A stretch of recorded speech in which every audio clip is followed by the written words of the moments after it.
Hi everyone!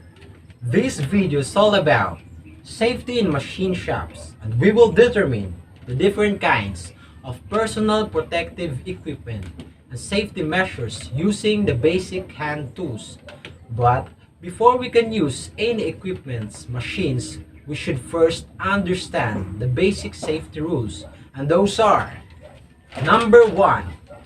Always listen carefully to your teachers and follow instructions. Number 2. Do not run in the workshop. Number 3. Know where the emergency stop buttons.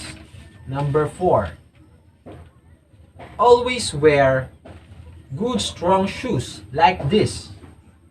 Number 5.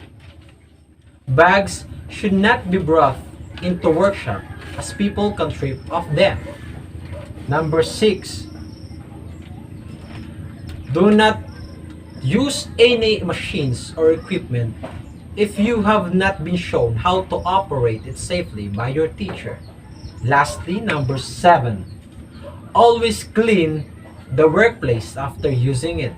And next are the personal protective equipment, and those are safety glasses, gloves, welding gear or welding jackets, helmets and respirators, and safety shoes. Next are the safety measures using basic hand tools. An example of that is hammer. This is hammer. First, use the claw of hammer for pulling nails and for driving nails.